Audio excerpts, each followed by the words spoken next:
live-in roommate right there. Yes, lived with me for many years, which is a feat. I'm going to tell you that. I have weird habits. I sleepwalk, which is weird when you're living with someone who sleepwalks. I'll tell you that. That wasn't what I was going to do my comedy bit on, but it was just an aside about me. I like to be real with the audience. I want, at the end of the show, you to feel like you know me, and I know you in a way. I already know some people, audience.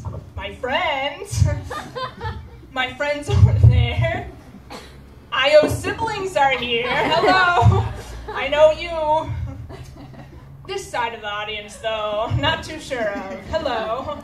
I like to say this about comedy. You should meet one friend at every comedy show you go to. We're all happy people.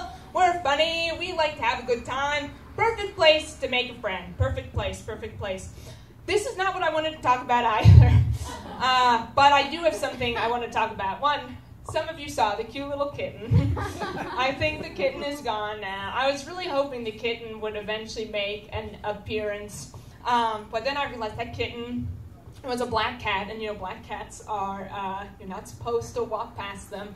But this cat walked past all of us, so it's like, what does that mean? I am very superstitious. I'm very superstitious. And this is something I was thinking about literally just 30 minutes ago when this happened, because I was like, oh no, that cat's really cute. But it went from over there to over there.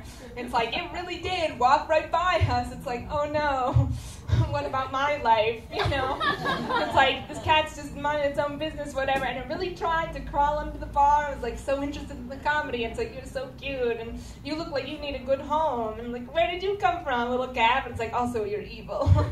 You're evil. I got this umbrella recently that's state of the art.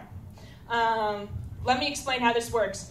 It is an inverted umbrella. I recommend everyone picking it up. It opens inside out. So the rainwater will never get on you or your furniture. It opens inside of itself. I wish I brought it for a visual aid, because once you see it, you automatically want to someone's phone. It's all right, everyone. I'm not mad, but you know what they say, no phones in the theater. Anyway, back to the umbrella. When you're working an umbrella, you know, they're like, don't open it indoors or that's bad luck. So bringing this umbrella everywhere, as I have recently, because we've been in like a monsoon-like climate where every day it's been raining except tonight. Thank you. Everyone has been like, hey, what's up with your umbrella? Because they think it's broken at first. I'm like, oh no, this is my high-tech inverted umbrella. And they're like, can we see it? I'm like, no. No, we're inside, you stupid people. You can't see it. And they're like, come on, just show it to us. And then they're like, and I explain, it's like, no, I'm superstitious. I cannot show it to you. And they're like, all right, what if we do it? And I give it over to them begrudgingly, but I'm like, I don't want you to do it either, because I don't want you to have bad luck. But they open it without any regard, and they're like, wow, look at this umbrella. Sometimes they open it several times. I'm like, good luck. Good luck with the rest of your life. Luck. It's, luck's an interesting concept, isn't it? Sometimes when you look at the course your life has taken, you sometimes are, you know, thinking to yourself late at night, you're like, how did I get here? What did I do in my life to get to where I am right now? Interesting concept, isn't it, everyone? It's not even that funny. It's more of like an aside. Maybe you all are thinking, how did I get here? I feel like, though, as an adult, which I am, you know, you should be constantly trying to get better. You should constantly be trying to better yourself. Like, I want to become a better communicator.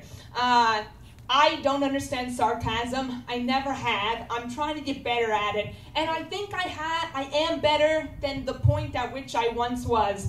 Case in point, when I was in first grade, I was plagued by 2 terrible substitute teachers because my main teacher was not in the classroom a lot. I remember them like this was yesterday. Are they here? Miss Nelson and Mrs. Armstrong.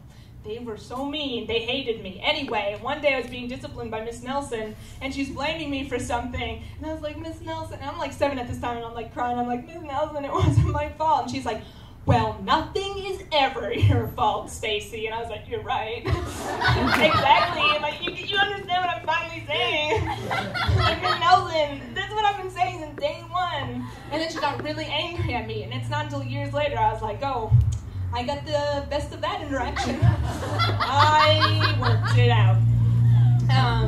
You know, dealing with silences in conversation. When you know someone for a really long time, or even if you don't, it's okay to have some silences peppered into your, you know, hangouts or whatever. I don't like silence. Never been a fan of it. The other day at work, I was in like a meeting room and like the conversation lulled. And in the center of the meeting room, the conference room, I should say, table, was a tray